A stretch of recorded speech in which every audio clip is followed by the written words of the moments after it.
Assalamu alaikum students, my name is Mohammad Awais Sadiq and I am here to teach you first year mathematics.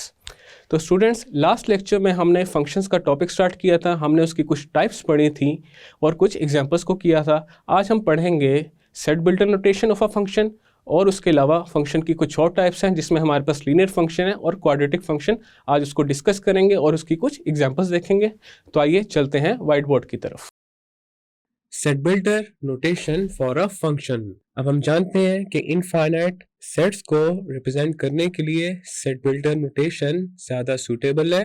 तो इसी तरह अगर एक function में infinite number of ordered pairs हैं तो उस फंक्शन को अगर सेट बिल्टर नोटेशन की हेल्प से रिप्रेजेंट किया जाए then that would be more suitable. For example, अगर हमारे पास एक फंक्शन है जिसके ऑर्डर्ड पेयर्स हैं 1 1 2 4 3 9 4 16 एंड सो ऑन। तो इस फंक्शन की जो डोमेन है वो हमारे पास आ जाएगी 1 2 3 4 एंड सो ऑन। और इसी तरह ये जो फंक्शन है इसकी रेंज हमारे पास आ जाएगी 1 4 9 16 एंड सो ऑन। अब यहाँ पे देखा जा सकता है ये जो फंक्शन है इसमें infinite number of ordered pairs है। अभी हम सेम फंक्शन को सेट बिल्टर नोटेशन में लिखेंगे तो हमारे पास आ जाएगा f this is equal to ordered pair x y such that y is equal to x square where x belongs to the set of natural numbers। अब यहाँ पे ये जो फंक्शन है इसके ऑर्डर्ड पेयर्स को देखा जा सकता है। फर्स्ट ऑर्डर पेयर है 1 1 which means when x is 1 y is also 1। Second order pair है 2 4 तो इसका मतलब ये है when x is 2 y is equal to 4।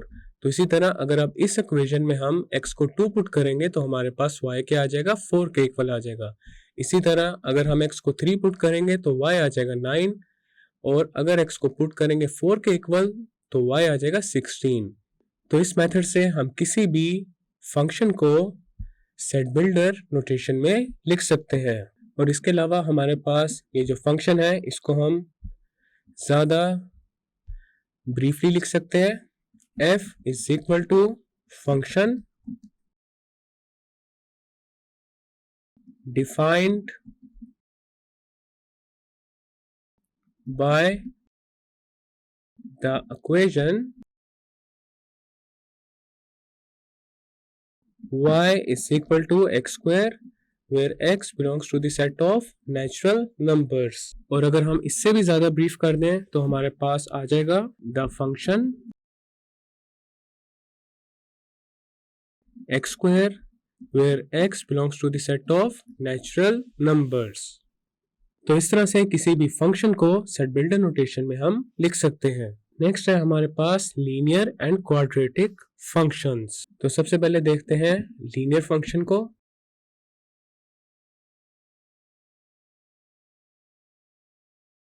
The function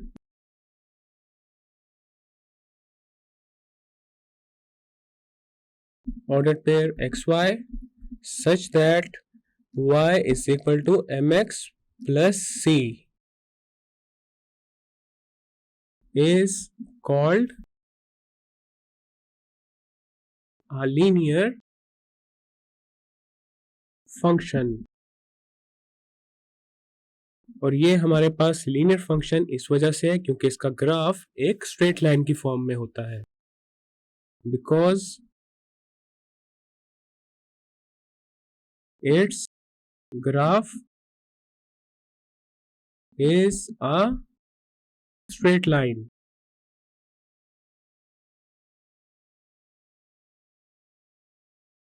और यहाँ पे ये जो m और c है ये हमारे पास कॉन्स्टेंट्स हैं। नेक्स्ट है quadratic function.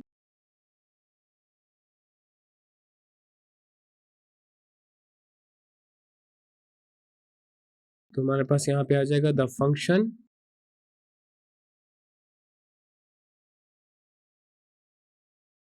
ordered pair xy such that y is equal to ax square plus bx plus c is called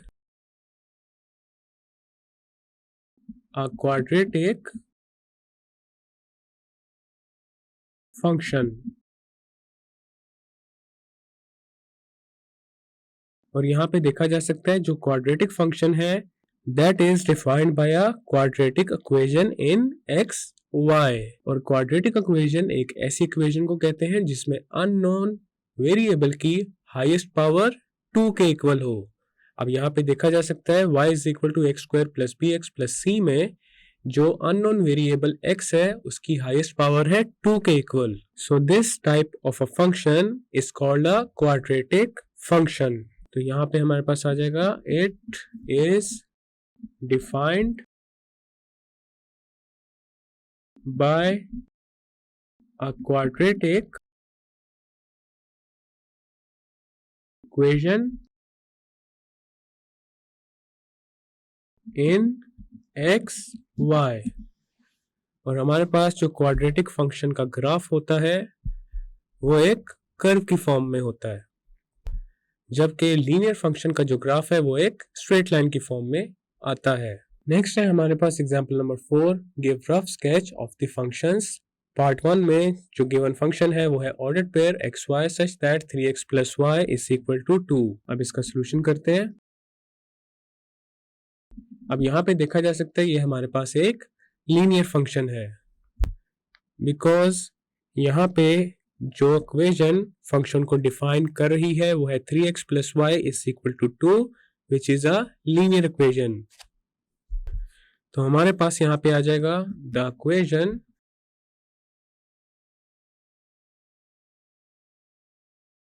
defining the function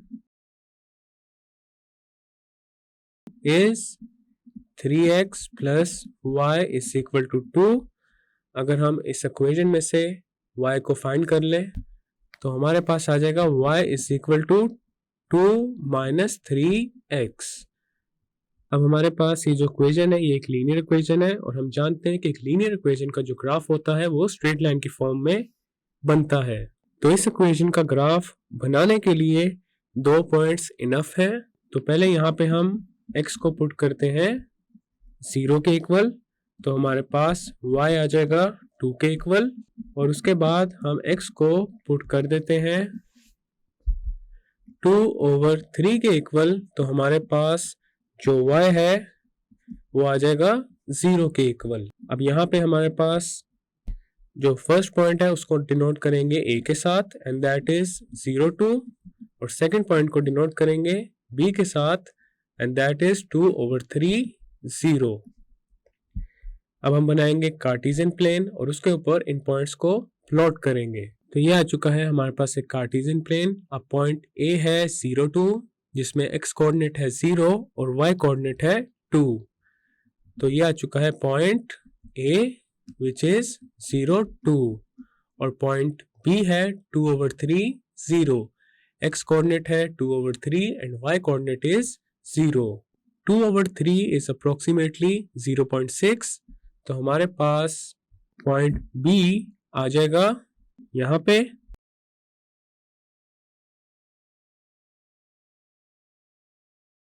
अब हम इन दोनों पॉइंट्स को ज्वाइन कर देंगे। अब यहाँ पे देखा जा सकता है पॉइंट ए बी को ज्वाइन करने के बाद हमारे पास एक लाइन आ चुकी है AB which is the graph of the given function. Next है हमारे पास part 2।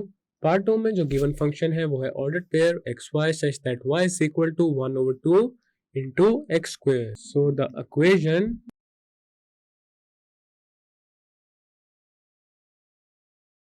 defining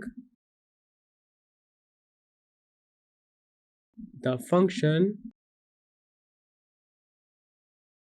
is y is equal to 1/2 into x square। अब यहाँ पे ये जो इक्वेशन है इसमें नोटिस किया जा सकता है कि अगर हम x की same but opposite value put करें यहाँ पे कोई, तो हमारे पास y की सेम वैल्यू आएगी। corresponding to the values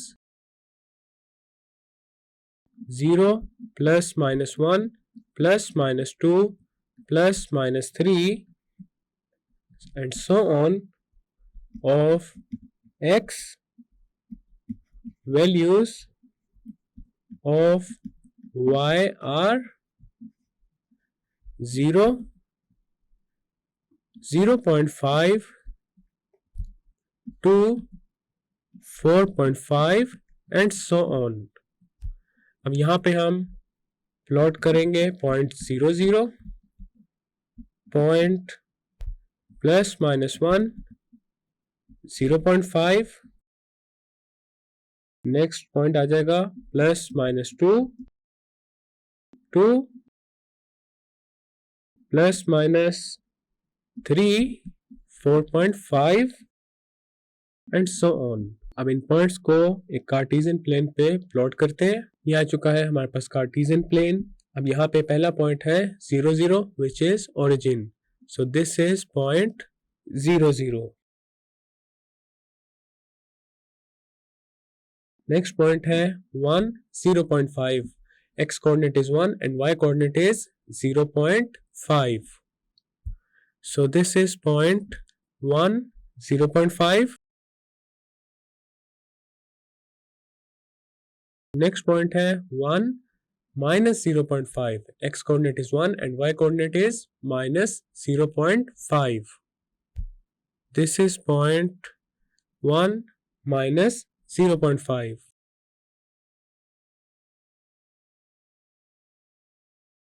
Next है point 2 2. x coordinate is 2 and y coordinate is also 2. This is point 2 2. Next है point minus 2 2. x coordinate is minus 2 and y coordinate is 2. This is point minus 2 2. Next है हमारे पास point 3 4.5. x coordinate is 3 and y coordinate is 4.5. This is point 3 4.5. और इसके बाद है point minus 3 4.5. This is point minus 3 4.5. अब यहाँ पे इन points को हम ज्वाइन कर देंगे. तो यहाँ पे देखा जा सकता है हमारे पास एक कर्व आ चुकी है और अगर इसको अपवर्ड डायरेक्शन में एक्सटेंड कर दिया जाए तो हमारा रिक्वायर्ड ग्राफ बन जाएगा. और यहाँ पे नोटिस किया जा सकता है ये जो पूरा ग्राफ है एक्स एक्सिस के अबव लाई कर रहा है और x की दो इक्वल और ऑपोजिट वैल्यूज के लिए हमारे पास y की एक वैल्यू आ रही है. और यहाँ पे एक और बात नोटिस की जा सकती है कि जैसे जैसे x इंक्रीज हो रहा है y भी इंक्रीज होता जा रहा है. तो इसी वजह से जो ग्राफ है ये इनफाइनाइटली अपवर्ड डायरेक्शन में जाएगा और इस टाइप की कर्व को कहते हैं पैराबोला. तो यहाँ पे हम कह सकते हैं कि हमारे पास एक क्वाड्रेटिक फंक्शन का जो ग्राफ है वो पैराबोला की ही फॉर्म में आता है हमेशा. नेक्स्ट है हमारे पास इनवर्स ऑफ अ फंक्शन. अगर हमारे पास एक रिलेशन या फिर एक फंक्शन टेबुलर फॉर्म में है या फिर वो रिलेशन या फंक्शन ऑर्डर्ड पेयर्स के सेट की फॉर्म में है देन ऐसे रिलेशन या फिर फंक्शन का जो इनवर्स है उसको फाइंड करने का मेथड ये है कि ऑर्डर्ड पेयर के जो कंपोनेंट्स हैं उनको इंटरचेंज कर दिया जाए. देन हमारे पास उस रिलेशन या फिर उस फंक्शन का इनवर्स आ जाएगा.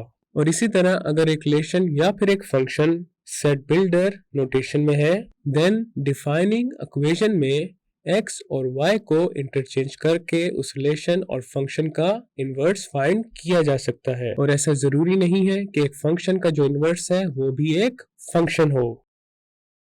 The inverse of r and f are denoted as r raised to the power minus 1 and f raised to the power minus 1. तो इस तरह से हम r और f के इनवर्स को डिनोट कर सकते हैं.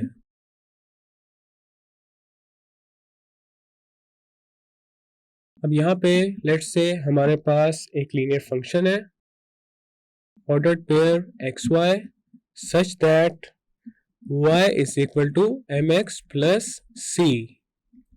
तो फंक्शन का जो इन्वर्स है उसमें हमारे पास जो y और x है वो इंटरचेंज हो जाएंगे। तो हमारे पास यहाँ पे आ जाएगा ordered pair xy such that x is equal to my plus c।